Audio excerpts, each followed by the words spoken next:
All right, who's ready for a pitch fest? So my name's Angelique Espinoza. I'm the Policy Director for Good Business Colorado, and I could not be more thrilled to welcome you to our first ever Policy Pitch Fest. Yesterday we had our virtual session. We heard from 4 teams, and our judges selected 2 finalists. Today we have 3 teams, and our judges will select 1, maybe 2, if they can't decide. So I would like to first of all thank our sponsor for this part of the show, which is Rocky Mountain Microfinance Institute. We are so thrilled to have them sponsor this part. Do I have my representative in the room? Fabulous. Just come up and say a few words if you would. Thank you, Angelique and Good Business Colorado, for inviting us to this inaugural event. I just want to welcome all the entrepreneurs in this room and really just thanking you for showing up in this space. It's a very vulnerable place to be, especially on a Friday afternoon. So just really want to shout that out, and all of our elected officials as well. My name is Jessica Speen. I'm the CEO of Rocky Mountain Microfinance Institute. Woo! Woo! RMFI creates spaces for people and community to, step into the possible through the power of entrepreneurship. And we do that through investing in the personal and business lives of our entrepreneurs through community and coaching and capital and classroom. So we do cohort programs as well. When my director of impact came to me and shared the vision of what GBC was doing and kind of bringing in the Policy Pitch Fest to the Level Up Academy, I was like, we have to be involved in this because as entrepreneurs, you are not just business leaders, but you're community leaders as well. And there's so much crossover between entrepreneurship and small business and policy. Through the 500 plus businesses that RMFI supports, 80% of our entrepreneurs give back to the community through their business. They use it as a platform to advocate change in their communities and their families and in their own lives. Our work to mobilize the community really intersects with what we do. We testify to advance the removal of medical debt from credit reports. We supported the Clean Slate legislation to remove barriers for formerly incarcerated folks. We wrote open letters and op-eds during COVID to advocate for more equitable distribution of pandemic funds. And we serve on GBC's policy committee alongside other RMFI entrepreneurs as well. And really hope that policy change can really remove barriers and create opportunities for our entrepreneurs and small businesses and communities as well. So we are so honored to be presenting and sponsoring this event, and we're just super excited to be here. And so thank you again, and I'll pass it back. I was like, where'd you go? Thank you so much, RMMFI. And of course, Alpine Bake, the main presenter for our Level Up Academy, and the many other supporter sponsors and partner organizations. You've heard them all day, and we are so grateful for them. I'd also like to introduce you to our esteemed panel of judges, all current state legislators. If you just want to give a wave, I'll start at this end. Rep. Javier Mabrey. Rep. Steven Woodrow. Rep. Eliza Hamrick, and Rep. Brianna Titone. They have a lot of demands on their time, and I could not be more honored that they chose to spend this time with us. So how this will work is each team will spend about 10 minutes showing their slides, giving their presentation for a policy pitch. Then our judges will take about 10 minutes to give them some feedback, 5 or 10 minutes. We'll see how much feedback they have. On to the next team and so forth. When we get to the end, we're going to excuse our judges to the next room for about 10 minutes, and then they'll come back and hopefully have a decision on who will be our third and fourth finalists for the Policy Pitch Fest. Subsequently, we're going to put it out to our membership to vote on what will be GBC's signature 2024 legislation. Super excited. We're going to start with our first team, and I'll toss it to you. Excellent. Thank you. And thank you all for showing up this afternoon. My name is Lucas Hagen. I am There we go. I am a housing and policy consultant with Capella Consulting, and we will be introducing a piece of legislation to limit portfolio investors in the single-family rental market here in Colorado. We will do this through an impact fee and an ownership transparency database. And the issue is the fact that, as we're all aware, surely, that housing costs have risen massively here in Colorado, while incomes have not kept pace, as we can see on this graph over here on your right, where and part of the reason for this is portfolio investors in the market. This has led to a 131 increase in housing costs, and this has primarily affected low-income communities and communities of color in Colorado. And to mitigate this, I'm going to pass it off to Aaron Zimola here. Perfect. So, as I'm sure many people know, it's hard to rent or buy a house in Colorado at the moment. Yeah, all of us probably know that. And so here's one of the things that we're going to try and do here is we have a two-pronged approach. The first thing that we want to try and do is actually put a fee on top of the price of the property that they purchase it for, because a lot of these portfolio investors, if you know how portfolio investors work, like REITs and things like that, they will come in and they will offer $40,000 to $50,000 over asking, sight unseen, waive all of everything. And then they'll just purchase it for that, put it in a portfolio, float it for 30 years, and people just keep buying into that fund, and they actually make dividends off of the rent, the people who are part of that fund, and then they also make capital gains on the property. So what we want to do is kind of mitigate that. We've noticed that about 11.27% increase in prices in Denver due to this practice. And so we actually have a 10% linkage fee that is attached with what they buy the property for. So we're trying to make it so they don't spend $50,000 to $60,000 over. And then this would be over a few years. So it could be a little bit flexible, but our plan is essentially that it would be 2% over 5 years that the portfolio investor would have to pay. And this would go to some of these affordable housing programs that the state already has. So we have the local revolving loan fund, the housing development loan fund, the Colorado Housing Investment Funds, and then Proposition 123 Affordable Housing Finance Fund. And so this would be a way to kind of level the playing field and then have actual cash go to where it will help people the most, which is in some of these funds to get some of these properties.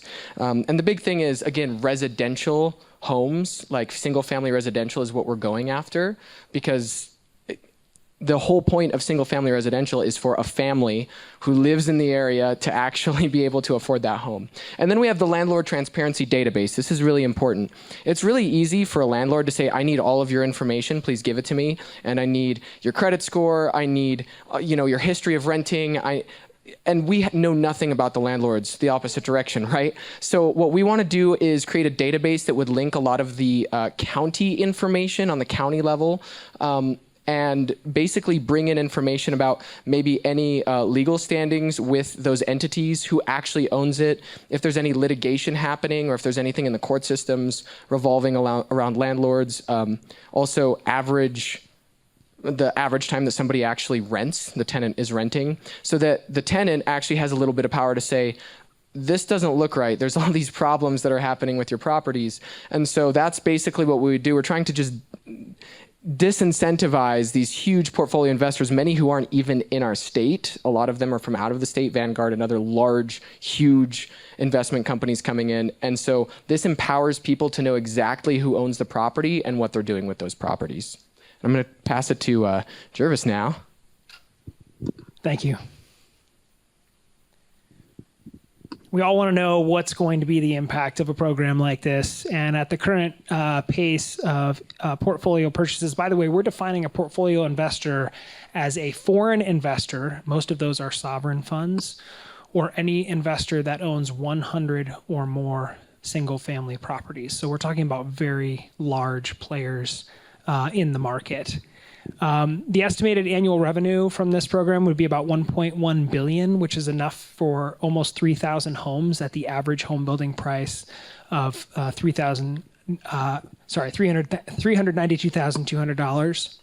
Just in August of this year, it would have been $82 million. That would have allowed us to build 209 homes. But to be perfectly frank, we would love it if the fees collected weren't this high and we actually just squeezed some of these bad actors out of the market altogether. So the fee has two objectives. One, it's if you're going to participate, you're going to help us offset your participation. But two, it's to discourage the participation of some of these entities. We want to be transparent about what we see as pros and cons of this proposal. Number one, we want to disincentivize that large-scale investment, as I just shared. And if they're going to participate, we want to help offset that participation by making homes more affordable.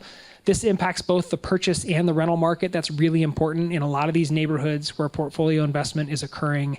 They are predominantly lower income and predominantly Hispanic neighborhoods. By a factor of almost 10 to 1 in Colorado, actually. We are one of the worst states in terms of the equity of where these bad actors are participating. And we also want to be clear about some of the potential drawbacks. This might impact single-family home values.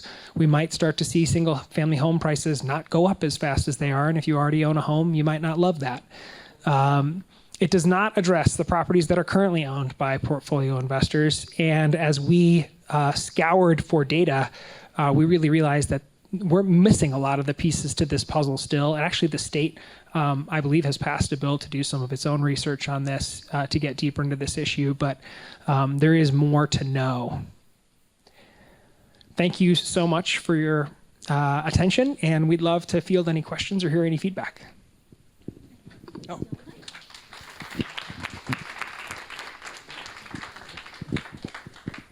Who would like to start? Well, thank you. That's a very good presentation. I appreciate the thought on this. This is something I've been talking about at the Capitol. So best case scenario, we implement this and we make all of this money, $1 billion, 2,000 homes, and this goes on for several years.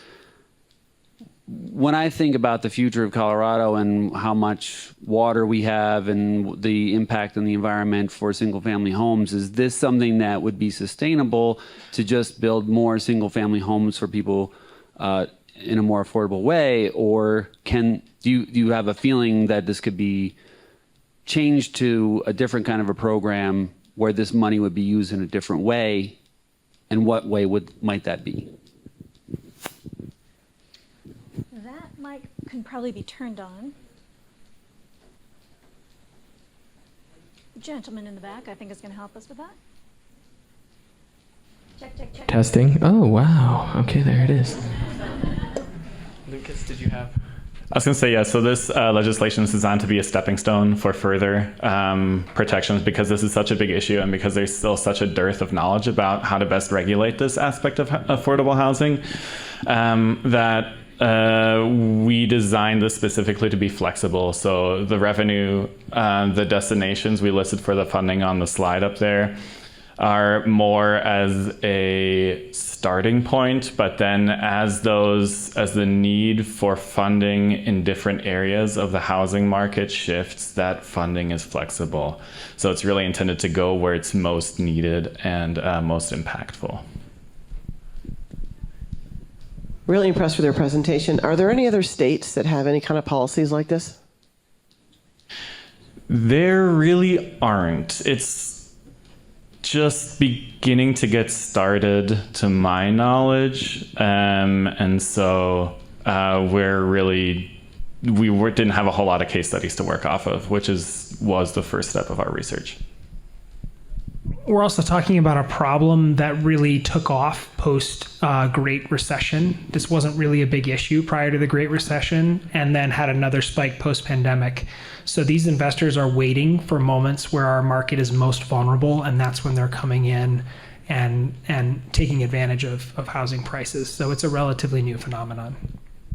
And I think also backtracking just a little bit with the inventory issue, which is huge in Colorado. I'm in Greeley, I'm in Weld County, and the water is like a huge deal in Weld County. And so eventually, like, building homes is one thing, but this is the stepping stone. So eventually there should be some sort of a plan to try and take back some of the inventory that is held by these large portfolio investors and actually re-inject that into the true local community single family market. So this is sort of the first step. And we really designed it to be very specific to as sort of a testing step as well with some of these fees and the linkage fees and see what's going on. And then there would be more development needed to actually try and, but that's, as we know, that's a huge hurdle. Like trying to take a property sort of back from a portfolio fund, that's hard. So this would be sort of a first step. Oh, awesome. Great presentation. I think this is actually a really cool idea. Just a couple of, sort of paring down into the detailed questions. In terms of how you define these investors as foreign investing funds or 100 or more, I think I heard single family. Was there any discussion on your end of including multi-family housing units in that calculation? Or, the idea that a lot of these holdings end up in, special purpose entities, designed, specific per property and how you would get around that? So we did think about multifamily housing, but what we noticed is that portfolio investors have a particular taste for single family housing, and that's where we've noticed the biggest increase in pricing. Because they are becoming more expensive to build as well. So the supply of those has just declined over the last couple of decades.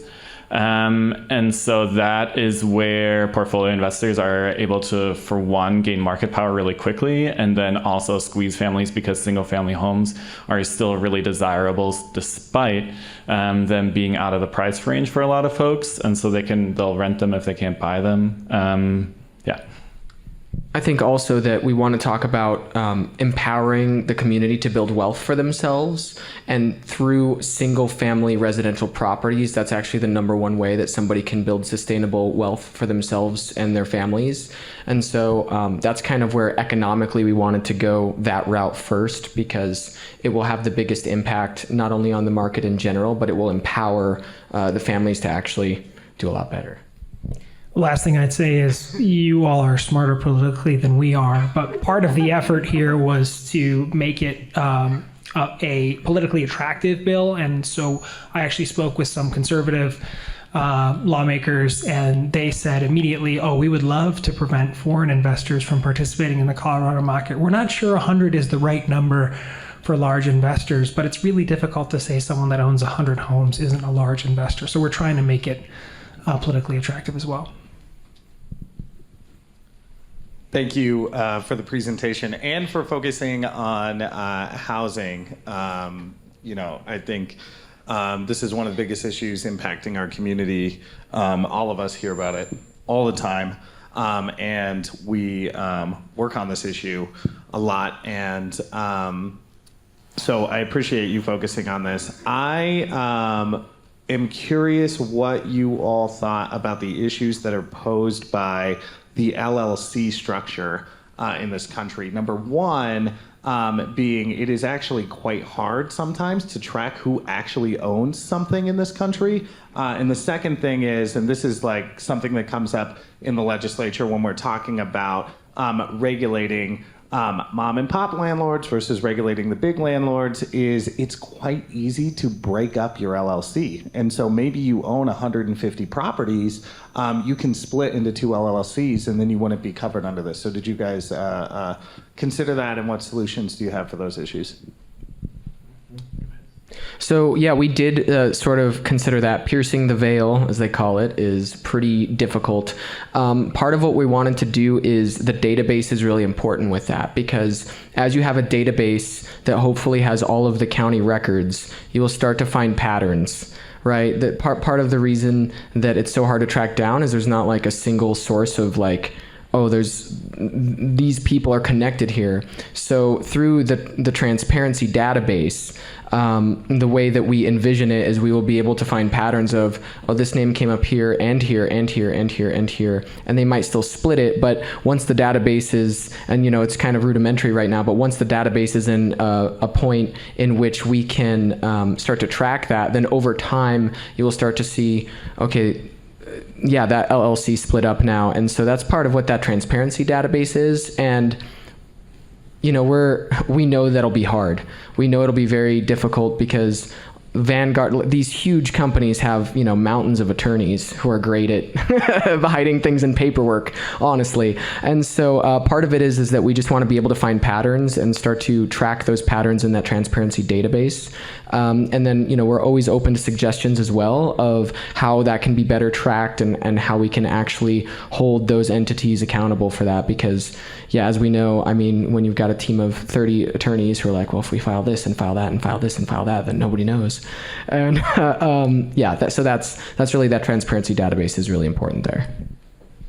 This is an issue we discussed, Rep. Mabrey, and I think it's really important that, and this is why the transparency database is so important, is we can now ask the question at the state level, if this is an LLC, do the owners of this LLC own other LLCs that own at least 100 property? Now, people may not be honest, but at least it's a step, and we can hold them accountable if we figure out through the transparency database that they're being dishonest. One other quick question. We can hear you. One other quick question about single-family home. Is a duplex in your calculation considered to be a single-family home? Because a lot of housing built right now are duplexes. They very, very feel like single-family homes, and a lot of people will buy both units and then rent both of those units out. Would that factor into your calculation? Yeah, it'd be up to a quadplex, actually. Cool. We're going to move on. It sounds like we could talk about this for a long time, but we got to get our next team up here. So we're going to have them come up. Thank you so much. Beautiful. Really great presentation. And while we're waiting for our next team to come up, I want to welcome Khalifa, thank you. I was thinking to start with a J, and I was like, that's not right. Wael Khalifa is from Senator Hickenlooper's office, and we are so pleased to have him joining us today. Can I hold it? Okay. Do you want to hold it? Yes, I do. Yeah. All right, are we good? Hello, hi. I'm Jessi Burg. This is Alisha Harris. Hello. We are both small business owners in Colorado. That got wonky. We can go back one. I don't know why that one's funky, but we can start with this one. Let me hit her a little. So we are tackling the lack of commercial real estate for small business owners. A huge issue in Colorado is that small businesses will start a business. They need a physical space, whether that's because they are opening a coffee shop, whether they are opening a dry cleaners. That sounds like it just, did I turn it off? I'll stand over here and be real loud. But these brick and mortar businesses are community mainstays for both rural and urban communities. And as property values increase, those businesses are being driven out, in part because of large scale investment, but also because commercial real estate is expensive. And so owners will sell a building out from under a tenant, and that tenant then has to find a new place to be. And this is a big enough problem that at one of the Denver Startup Week funding panels last week, the SBA lender under DEDO, the Denver Office of Economic Development, actually said that they're having a hard time getting SBA loans paid back because so many businesses are having the building that they're in sold, and then they can't find a new space that they can afford. The businesses are going under. So it's a really big issue. I don't know why that one went off. You're up. And so why is building ownership really important? For small businesses, it allows them to plan for the future. It allows them to stay in their neighborhood and continue to be an asset. And it also gives them more control over the costs of what they are being paid. I think it's your slide. One of the things that's true in commercial leases is there's often something called a triple net bottom line. And so within a commercial lease, there is the cost of rent, and then there's also the cost of property taxes, maintenance, general upkeep to the building, all of these different costs. And those are all typically passed on to the leaseholder. So what that means is that if you are, for example, I used to run a landscaping company in Denver. I had trucks. I had the ability to do landscaping. I had a snowplow. But I was paying my commercial leaseholder for the cost of somebody else to come in and do those things. Those things didn't happen. So in businesses like that, where you have a skill, you don't have any control over those costs. So oftentimes a mortgage for that commercial building could actually be cheaper than what they're paying in rent. And then those extra dollars create equity for that business. And then it also allows them to have greater control over what their community looks like and what the space around that business looks like. So our solution is to require lease agreements to include a right of first refusal. And the way that we see this working is in all commercial leases for single leaseholders. So if the building owner decides to sell the property, it would be offered first to the small business that is occupying that in a lease agreement before they shop it out to additional markets. This will only apply when one tenant is leasing in the full structure and not a multi-tenant case. So some of the advantages that we see is, again, really enhancing that ownership, helping small businesses really become anchors in their community. This has great economic and community impacts as far as environmental reasons as well, because when you're looking at keeping goods and money and dollars circulating in the local economy, people don't have to go from far away to get their resources. Small businesses are also historically one of the largest employers of people in their community. So again, this is keeping some of that local funding and that money driving in the economy. We maintain local jobs, and it also becomes a way to incentivize community members to shop locally. Where we see this kind of playing out is also when we look at sales of property. It actually, because these the owners of the property and the leases have an agreement, sales of the property become actually a bit quicker because these are actually negotiated into the terms of their agreement, and they have that existing relationship, so it causes that property to not take as long when you're looking for a new purchaser.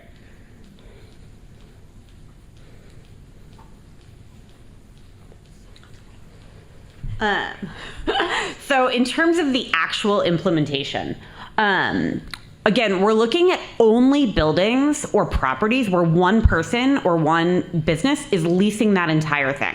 That way, when this program could get implemented, you're talking about at the time of the lease signing, they're saying, here is the parameters we're agreeing on it. This is the time frame that you have. How long does this first right refusal last? What are the ways that we're going to determine the price? Is it comparable to other commercial buildings in this area?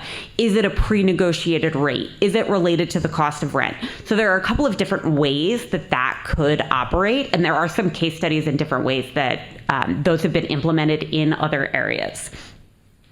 So really that specific goal is this information is already in the lease, and it is applicable to new leases and then potentially also renegotiated leases. But any lease currently in existence, this would not apply.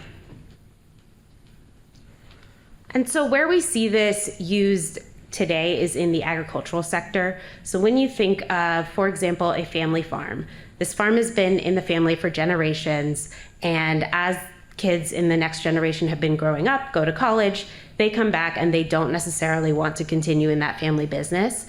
So the farm owner, the landowner, will actually lease that land out to another tenant, usually in the local community, who is going to take care of the land and continue operating their business.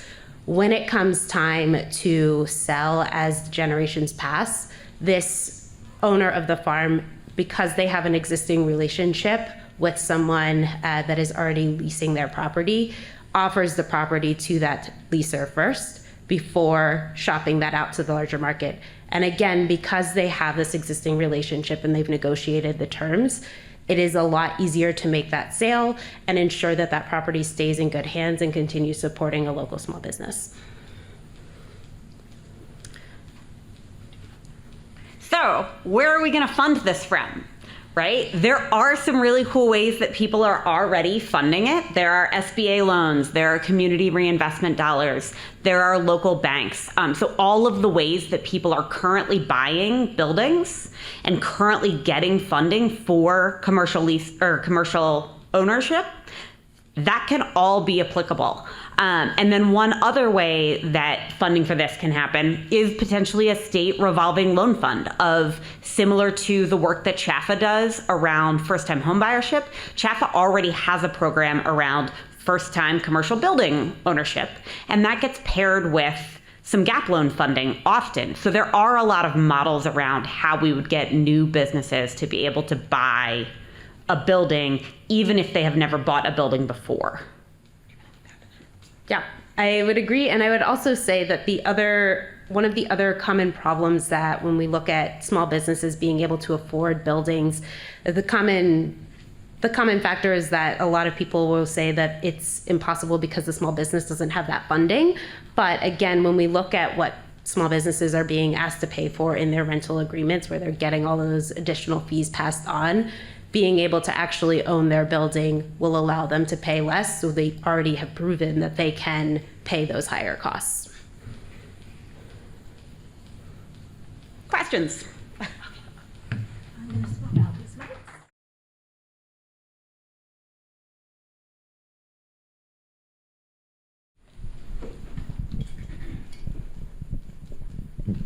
Who wants to go first?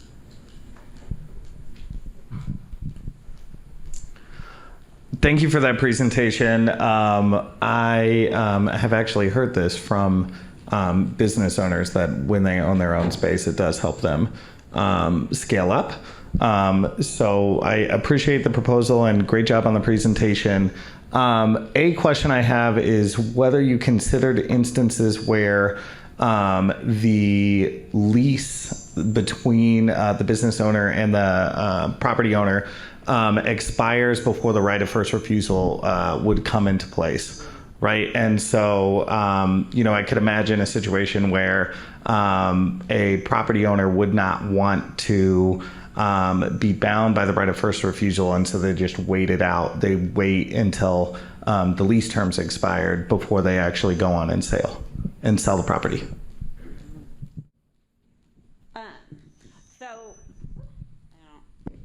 I stand over here. So our envisioning of this would be that it would kind of be in perpetuity in the lease, right? So if you go to a month-to-month lease, it's still in there. And if the property owner is really concerned about, I don't want to sell it to that person, we feel like that's probably not a situation that is going to come up often enough, and they don't have to sell it, right? It's that right of first refusal. And because the terms of what that sale will look like is already negotiated in there, the goal really is they have a lot of time to prepare for that. And if you want to be able to flip it for extra super lots of dollars, then oh well in some instances on that front, or clear it out before the legislation comes in as a whole. But part of the goal for this really is, how do we get more small businesses into that equity space of their of owning their buildings, particularly in there's a really cool project happening in Craig right now where Kirsty McPherson is actually buying buildings and then using the equity in those buildings to buy the next building and then rehab that building, so the buildings themselves are becoming in better shape in the downtown area. And so that's certainly a model that could be looked at for other downtowns in terms of revitalizing those main streets in rural areas. Let me swap the mic for you. Okay, great. Sorry. This one is too hot. We can't figure out how to turn it down. I can relate. That makes one of us. Yeah, so sorry, I think it's very compelling. I'm just trying to understand logistically speaking. So would someone who just signs a commercial lease, their first couple of weeks, the owner passes away and there has to be a sale, does that person have a right of first refusal? Okay. So did you have any discussions about should there be some type of period of time that a tenant has to be in the leased, occupying the leased space before the right of first refusal vests? See where I'm going with that? Yeah,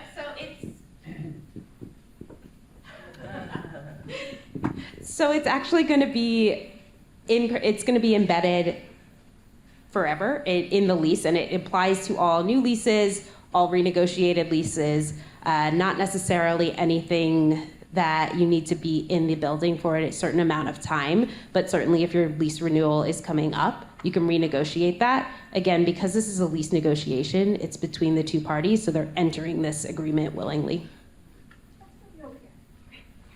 Certainly a right of first refusal doesn't mean a tenant has to buy it, right? That's part of the bonus of if something happens, if that goes into probate, if that building happens, like the tenant can say, you know what, like we are not prepared to do this. We're going to just say no. And then if that happens within the short span of time, like the whole, however long they've negotiated that term of refusal, 30, 60, 90 days, whatever, it doesn't have to go that whole length. If the tenant says, nope, we are not prepared for this, great, then it goes on the open market.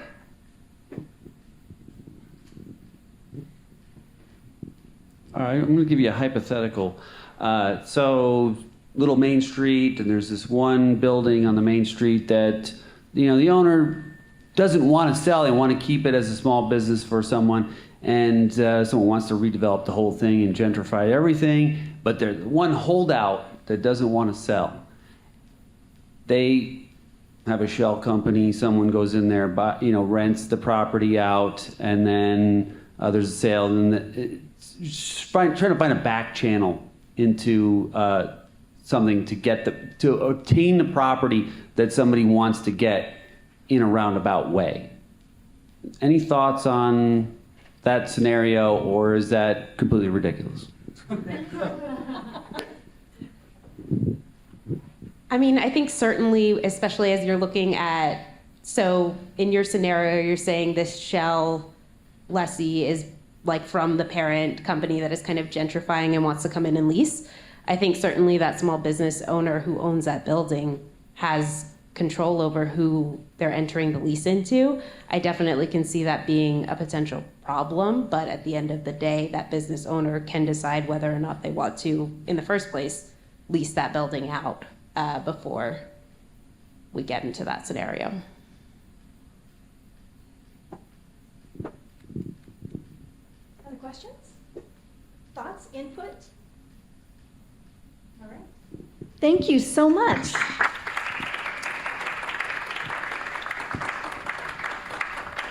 Okay, we're going to bring our last team up. You'll see a familiar face. Exactly. Jervis had two ideas, and I said, well, which one do you want to do? And he said, are you like asking me which kid I like better? I said, okay, you can do them both if you feel like you have the time.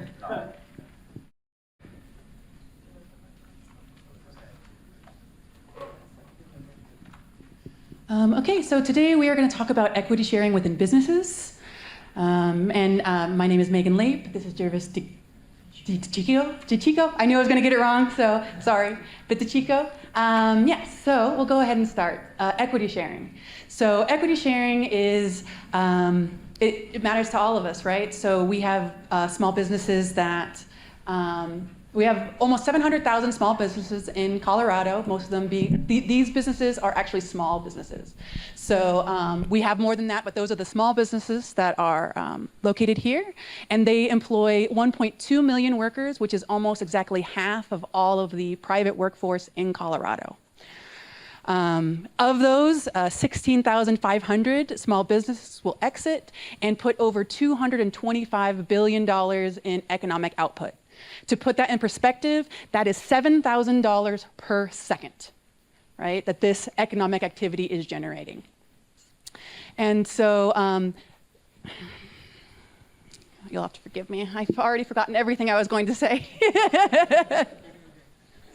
So this I'll know about. This is the problem. I'm very well versed in the problem, though I'm not very good at scripts. So getting equity to the people who are funding, who are working and being part of the community in your business is expensive and complex. An ESOP, an employee stock and ownership plan, can cost over $100,000. Another equivalent, just the co-op, employee co-op, can be over $45,000, and that is tremendously more than it costs to start a small business. So it seems kind of odd to me that, beginning a business, starting a business doesn't have this prohibitive costs, but for some reason, being able to share it has these kinds of prohibitive costs. And not only does it have the cost of actually creating the paperwork, doing the paperwork, having the expertise for it, it's over 105 pages of IRS code in compliance to make sure you're doing it correctly. With this, you also have to do valuation annually. You have to get the input of your employees annually and basically make them a part of everything moving forward. And there's a lot of administration. There's a lot of obstacles that are just making this not a practical solution for people who actually want to give their business or share their business with the people who are actually running it. And so equity is not reaching enough people. Hispanics and racial minorities make up a third of the workforce, but barely 1/5 of the total of the ownership. And this is the second largest driver of racial wealth gap after home ownership. So we do have the opportunity to start equaling the playing field, but we have some really just arbitrary legal documents that are stopping us from doing things that as business owners we want to do, right? We're not telling people this is what they should do, this is what they have to do, but this is a barrier for people who desperately want to do this but don't have the money, the resources, the know-how, the expertise, or any of that. So we're not giving the opportunity for small businesses or the resources for small business to be able to do this. If you're a large company, you've got hundreds of employees, maybe you do have the capital to kind of put this program into place. But if you have just a few employees who are, scrapping it together, it's going to seem a little bit out of reach to be able to have this kind of program. And what does this do to us? We are losing an opportunity for our small businesses to take advantage of the productivity, the profitability that comes when small businesses are actually worked by people who have an invested interest in it, who want to see the business succeed because that means it's their success as well. And we're preventing small companies from being able to take advantage of these really great tools that they could be using to help their productivity and their profitability. 84% of all employees surveyed said that if they had some sort of ownership, that absolutely they would be more invested in being at work and doing more for their company, right? Because they directly benefit. It also becomes part of their narrative because when the business succeeds, they succeed. They get to talk about the great things that they're doing in their community because now they get to have that recognition of being part of it, right? They own it. They're invested in their community, right? They have no reason to want to leave. And so this being the problem, I could talk about this a while, but I will give you over to Jervis, who has a lot more to say about the solution, which is why we're here today. Thank you. Good to see you again. So the solution is a legal document that already exists. It's called a change of control agreement. One of the biggest problems with equity sharing and why it's so complicated and expensive is because it involves the IRS. So we have to figure out a way to eliminate that. This document's been used to compensate executives for years. And basically what it does is when a sale or merger of a business occurs, at that point, the equity is transferred to the employees. So that means that there's no payroll tax issues, there's no share valuation required, there's no ongoing administration, there's no complicated voting issues, and it's a very simple process. It just transfers a pool of equity. I'll share an example in a moment, to the employees, which means it's inexpensive to produce, and it would be very inexpensive for the state to operate this program. Basically, there would be a ready-made, state-approved plan. We would love to have it available on the Secretary of State's website, so when you're filing for your business, you have the option to just, hey, do I want to be a fair ownership employer?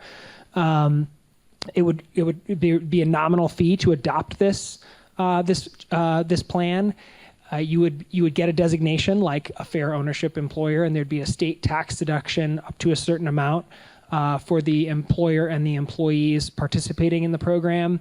And this is really important to me. The equity sharing would be based on your term of service, not your salary. So virtually every equity sharing platform that we have right now is based on salary amount, which is actually driving racial wealth gaps instead of solving them. This would be based on your term of service. So the longer you're with the company, the more equity you get. So really quick example, I will go through this quickly. A company of 4 sells for $1 million after 5 years in operation, and there's 1,000 total shares of stock. 10% equity is transferred to the employee pool every year. So after 5 years, half the company is owned by the employees and half is owned by the founder. And so based on your term of service, employee A has been with the company since it opened. They would get their percentage, or 227 shares of the 500 shares the employees got. Employee B would get 182,000. Employee C would get 91,000. So you can see a much more equitable distribution of those profits. And again, the founder would get a tax deduction as well as that designation to carry along with them as a fair ownership employer if they adopted that plan. So that's sort of the carrot for the founder of the business as well. The other thing that Meghan spoke about is sharing equity makes your business more resilient, more profitable. It attracts and helps retain talent. So as they say on Shark Tank, half of a lot is a lot more than half of nothing. So that's the other carrot for a business owner, is to have a business that can grow and flourish so that when they sell, they get more anyway. But for a lot of us, like Meghan and myself, this is just a basic issue of fairness. We want to share with our employees, but right now it's too expensive and too complex to do so. That's it. Any questions or feedback for us? And we'll usher over here.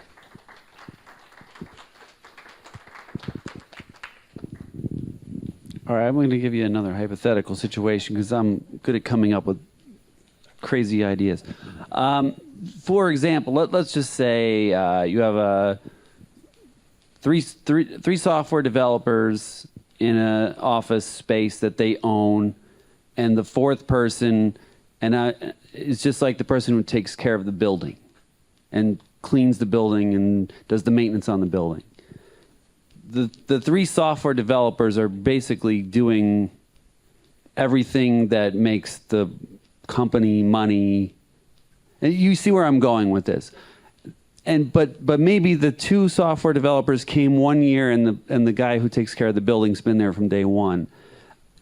I would feel like that the software people would feel that their service is more valuable. And I'm not trying to suggest that there's the person who takes care of the building is not a valuable employee. But this is a hypothetical situation.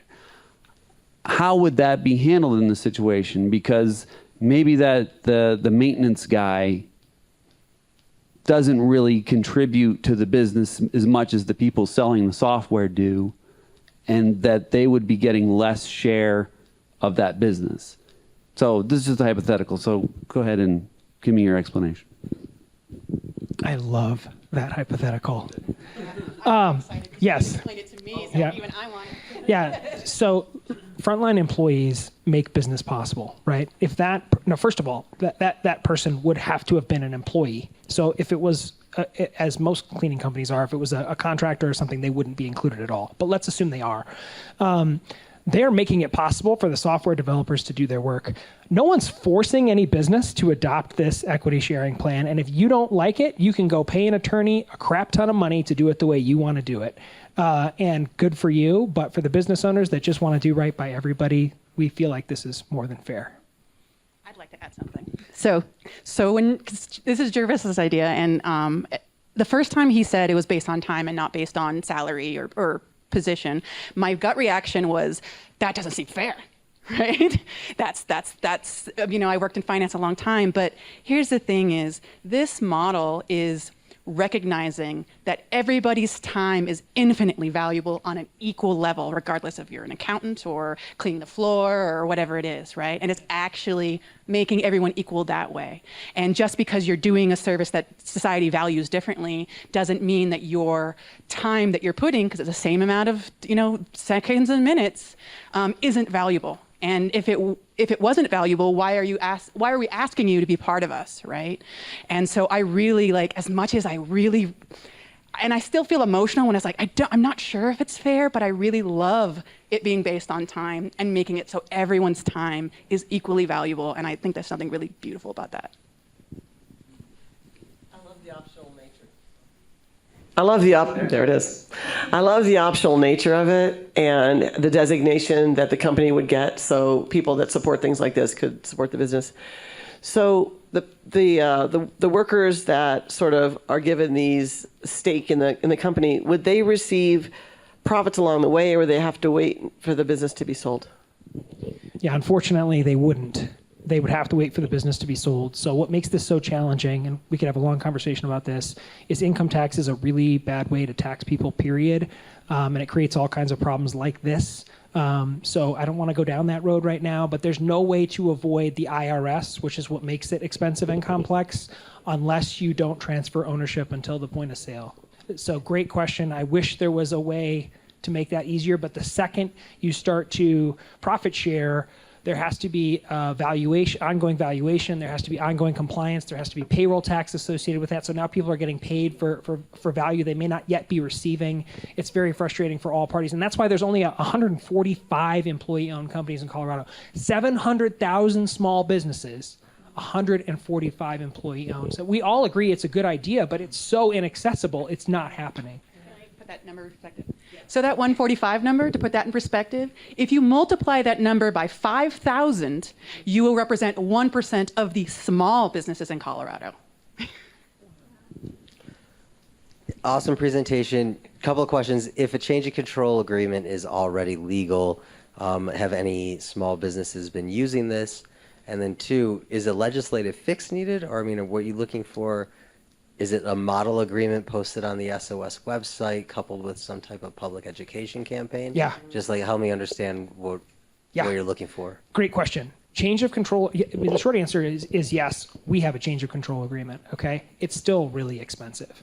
Ours for 3 employees was $10,000, and that's a lot of money for a small business. I think anyone in here would agree with that.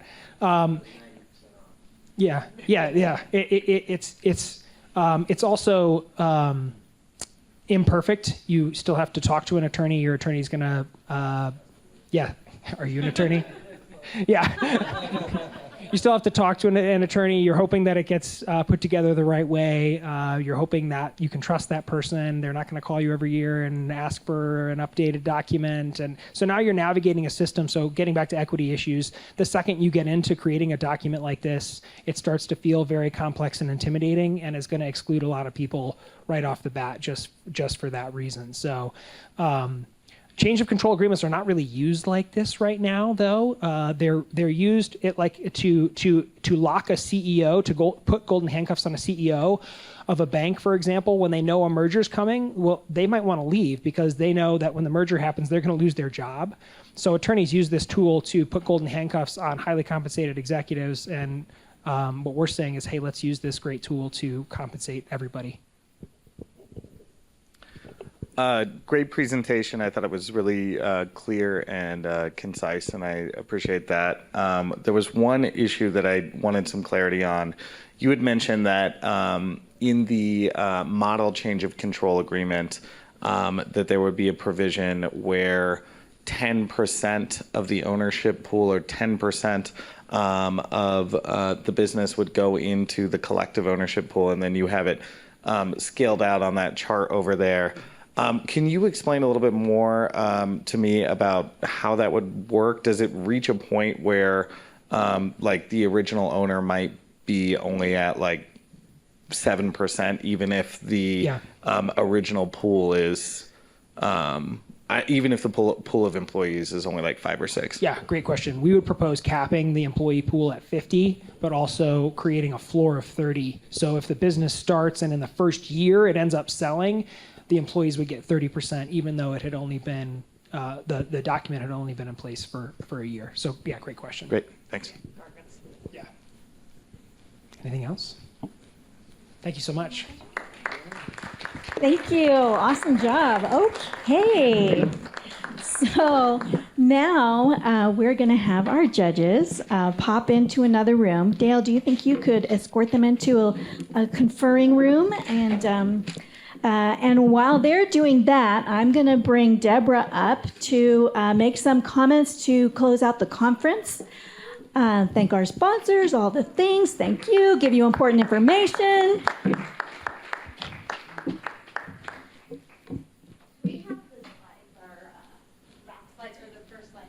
We do. If you, we have the clicker. Thank you. And there we go. Perfect. Thank you so much. Hi, everybody. Who's really happy that it's Friday afternoon and really fired up? Yeah. Hopefully, really inspired by this. Angelique, you did a fantastic job curating this event, and the teams. We had 20 GBC teams submit proposals for this, and so we had a member-led committee that slimmed it down. Probably already heard all of this, but again, just really a huge shout out to all of the people who participated in pitching with teams. Thank you to our judges, to Angelique and Dale. Dale did so much of the behind-the-scenes work and coordination. Not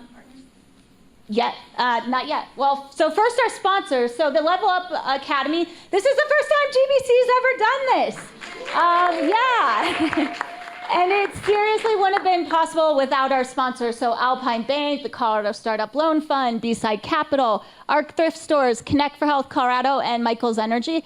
We're really excited to have a Spanish track sponsor, and that was NREL. And today, the Pitchfest, RMLFI, great partners as well. So thank you to all of our sponsors that made today possible and our partner organizations at Good Business Colorado. We do a lot of work in partnership. And we worked with 27 organizations to bring today together to help spread this word because we know that there are business owners across the state. We at Good Business Colorado represent businesses in 32 counties across the state. And we have a lot of partnerships that reach deep into communities that we don't touch yet. So we really are grateful for our partners that help spread the word about the Level Up Academy. Thank you so much to our board members, our staff, to the committee. It truly takes a village, and it took a village to make this happen. Our room host, who was a Zoom room host or an in-person room host? Okay. So this is something we like to do is be like, okay, we have members in 32 counties across the state. How do we make this content accessible to all of them on 2 days' notice? Right? So we've got our very new member to us that's doing the videography behind the scenes and live broadcasting. So a huge shout out for them. Earth Coast, thank you for making this possible. Also, we're like, oh, and you can't get into the venue before we start. So have fun figuring that out. Good job. But no, seriously, the way that this all came together, it took a lot of people working really hard. And Sydney! That's as close as singing you'll ever hear from me, and I apologize. Sydney is our conference coordinator. She got married last weekend and still pulled this stuff. See what I did there? I said stuff. So Sydney, we love you. Thank you. And our committee, Rachel's here. I see Rachel. And our board members that are here, Catherine and Blake, founding board members, everybody in this room. Randy does our sustainability consulting. Aaron, you're hiding back there. Aaron's a board member who also is Aaron's like, Deborah, how can I help you? What can I do? And I was like, well, so we want to have this content available for members across the state, and we don't really have a plan. So, we've got 1 week till the conference. Can you make that happen? And look what he did. So thank you so much for that. Blake, holy cow, tech like extraordinaire that, yeah. Yeah. Lighthouse. Thank you, Angelique. Always. See, Angelique and I, it's been, 3 years now that we are working together, and we've got a mind meld that's, we totally have a mind meld. And so, yeah, Mackenzie! Can they hear out there? Can they even hear us? Can they come in? Thank you. Jessi, thank you so much for your deal. So yeah, Mackenzie curated the light. Hey, I was just gonna keep singing or screaming or whatever I'm doing till you came in here, Sydney. Thank you so much. We're thanking you. And I was saying, like, you got married last weekend and still pulled all this off, which is amazing because we didn't really start planning till like 2 months ago, really. So yes, and then is Mackenzie out there? Is she? She had to go. So Mackenzie, yes, okay. So Mackenzie is also a GBC member, and she built this platform called Lighthouse, and it's to connect nonprofits with each other. And so she curated that wonderful fair. If you didn't get a chance to visit organizations, you can still learn about them on the Hova app, or we'll post it to our website eventually. But yeah, you can learn about all those organizations. And then our members, stand up if you're a GBC member, please. All right. Do you know why I knew no matter what hit the fan today, no matter what went wrong, today would be a remarkable success?